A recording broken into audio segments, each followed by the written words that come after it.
Hello everyone, in this video I'll be sharing with you the 2025 Ford Ranger Raptor 4x4 automatic bi-turbo diesel engine, and I'll show you the advantages and some of the disadvantages compared to its competitors. Okay, so first let's start at the front part of the 2025 Ranger Raptor. First, this is mated with a 2.0 bi-turbo diesel engine capable of as much as 210 horsepower and 500 Newton meters of torque. So any kind of torque or any kind of heavy duty or long rides or high speeds that you want, this Ranger Raptor is very much capable for them. So here, when it comes to the grille, we have the iconic Ford grille. And then this is different from other Ford grilles since this is already integrated here, connected with the C-clamp LED headlight. So others, they can buy a Ford grille, but it's only until here. But this one, it's already integrated with the C-clamp LED headlights. So let me just show you. This is part of the 360 camera, front camera. And then here you have for your air intake. So even the grille, it has very big holes and very small hard plastics that are covering the air intake of the unit. You have your part of your front sensors here, and you have the bash plate. So yeah, this is the bash plate, very hard plastic.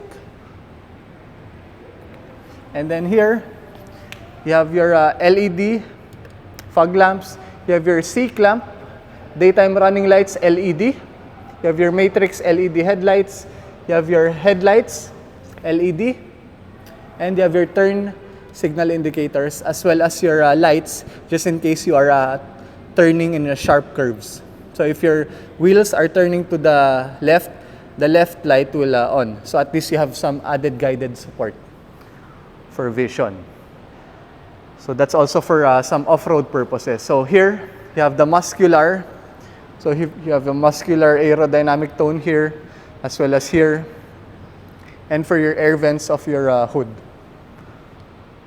That's the grille of the Raptor. Here for the side profile of the 2025 Ranger Raptor, very muscular. This is a little bit bigger in size compared to the regular Ford Ranger.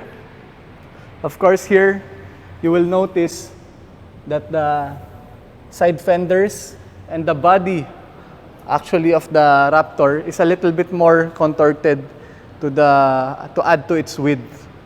So it's really much more muscular. So here, let me just show you. We already have all-terrain tires. BF Goodrich, of course, top quality only. And then you have the spikes for the off-road purposes. Okay, you have the disc brakes. So we have disc brakes here. And we have here for your air exhaust of your engine, especially if you're off-roading. This is functional and very important. Here, you'll be having the hard plastic anti-slip. So let me give you a close-up. They have spikes. So talagang for off-road, kasi mostly, if you're off-roading, this will be a little bit muddy or a little bit wet. And it's important that it's very contingent to having your grip with your footwear. So any kind of footwear, even slippers. So here, of course, you have your turn signal indicators and part of your 360 camera. And then you have smart keyless entry even for the front passenger. So to unlock, and then this is to lock.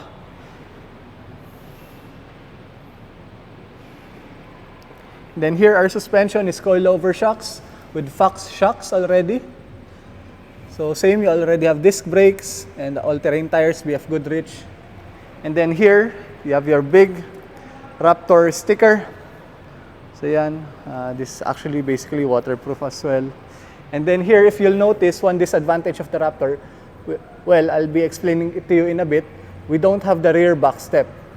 Well, because the main purpose of the Raptor anyway is really for, it's a fun car, it's for off-roading, it's to go and have your adventures. It's not really, the main purpose is not really for the carrying capacity, although it's a Raptor for off-roading. Here you have your blind spot monitoring system, which is integrated as well with your rear sensors. At the rear of the 2025 Ford Ranger Raptor, of course, very noticeable, you have the Raptor emblem. But first, let me show you the rear. So of course, your bed liner is indicated Ford. You have your 6 tie down, so one here, and then another one here. And then here, you have your 230 volts inverter. And then you have the light, just in case you're putting your trifold here, a trifold lid or a roller lid. So yeah, that's very accessible. And then this one, this is already very light because of this one. This mechanism over here. That's the tailgate lift assist. So even just very few force needed to lift that one. Here at the rear, of course, you have your brake lights, third brake light. You have your Ford logo, and below that is your part of your 360 camera. You have your Ranger engravement, same as the Navara. And here, what's nice is it really looks like it's for off-road. Kasi nga, you have your tow mechanisms there. And then part of your rear sensors. And then this one, just in case you need to get a spare tire, which is here.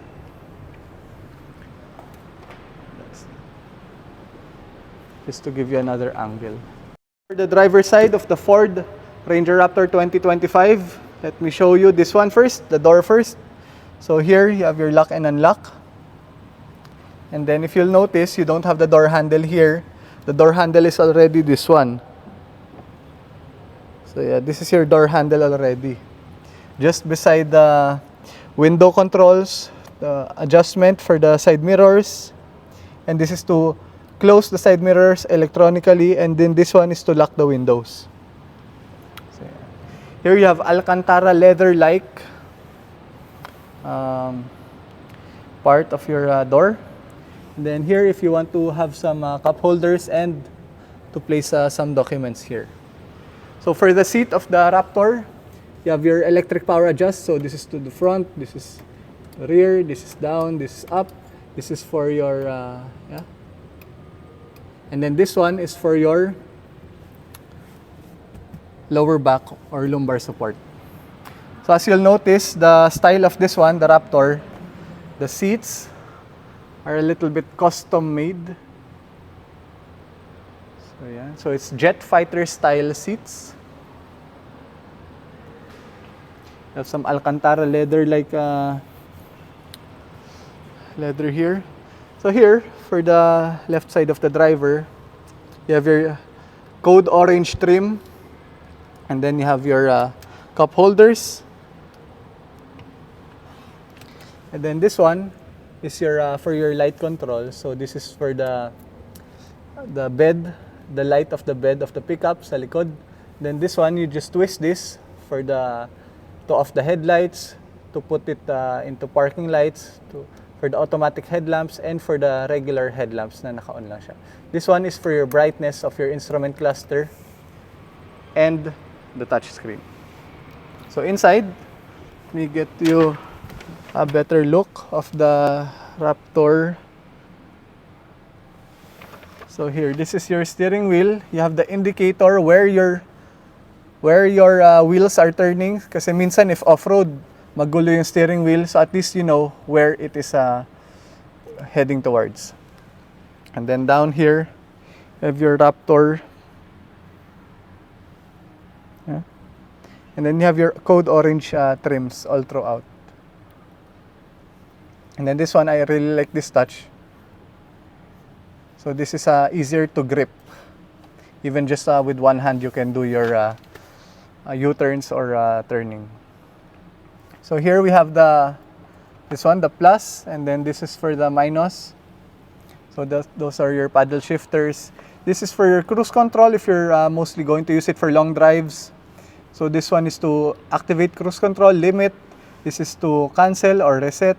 This is to adjust up and down. This is for your car distancing, how many cars do you want to be ahead of you if you're in adaptive cruise control, and this is for lane keeping. This is for your voice control if your phone is connected to the unit, and this is for your volume control. Most of the time, I just use this. So this one is to control your instrument cluster. By the way, your instrument cluster is 12 inches. So full siya na digital. So this is to go to the menu, to go up, down, to click OK, to go back. And then this is for your radio controls or your cell phone controls. If you want to go to the next song, to the last song, or to pick up or drop calls. So what's really nice about this Raptor is 12 inches digital instrument cluster already. So here, we also have a 12 inches, but it's vertical touch screen. So yeah, you can pair your phone here, the apps like Spotify, Waze, Google Maps, Apple CarPlay, Android Auto. It's very, very much applicable, especially most of the apps that are made are already trying to be made compatible with most of the automotive cars para dual function sila. So yeah, here also you can control most of the unit settings sa off-road mode. If you click this button here, the whole screen will be for off-road mode. I can show that to you in the test drive of the Raptor in another video. You can also use this touch screen to adjust your aircon controls. But here you also have your aircon controls. So this is the on and off. This is fan speed. This is to adjust the temperature of the driver. This is temperature of the passenger.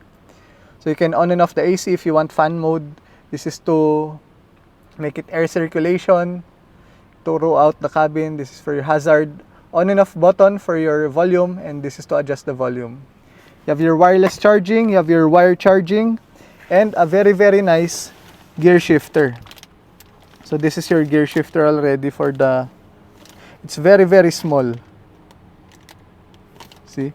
It's very, very nice also. And then this is for your handbrake.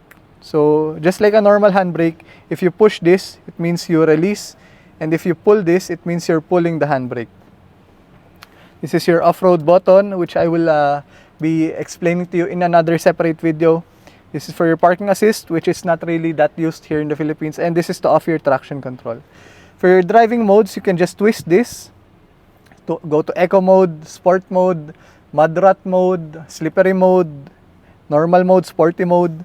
And then if you want to activate your 4x4 drivetrain, most of the time it's in 4x2 high. Then you can go to 4x4 high, which is a little bit of a high speed also, around 30 kilometers per hour. We can recommend this. But this one, 4x4 low, this is for very low speed and for purposes of you needing that much torque. And then this is the 4x4 automatic mode, just in case you're stuck or don't know how to navigate a very deep or a hard off-road terrain. So this one is the option for you. Okay. So here we have the two. So yan, you have well enough space. And then here, this is a rubberized cell phone holder, which is what I call it, cell phone holder. Okay. Here, just quick, you have a auto-dimming rear view mirror. It's not focusing. You gotta focus. And then here, another good thing about the Raptor is you have 6 switches that are available. So if you want to put some custom headlights down in the grill, or you want to put other headlights up in the roof, you can just use this as a toggle switch. So basically, nakaabang siya. Then here you also have this one, and your lights.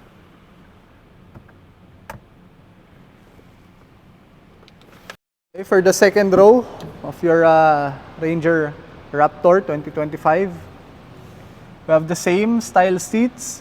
So a little bit of a contour to your body. So parang jet fighter style also. Then Alcantara leather-like. And you have plenty of legroom actually. So what's nice about the seats here is they are contorted to give extra legroom or knee room. So here at Ford, we really look at the comfort and convenience of the clients. So here you have second row AC vents and your 230 volts inverter if you want to plug in your laptop or whatnot. or an iron, whatever. So yeah. And then here, you have your power windows, as well as your door handle is already here. You have your part of your 6-speaker system and cup holders and just some places to put your things. And also here, it's a nice touch. We have the anti-slip. Okay, so that is it for this video. I hope this was helpful for you. Please give this a like, subscribe to our YouTube channel, and share this with your friends who you think it might be interesting for them. So if for any inquiries or any questions about the Ford Ranger Raptor 2025, please feel free to contact me anytime at 0936-994-6643 in Viber, WhatsApp, or through cell phone. Thank you so much for watching.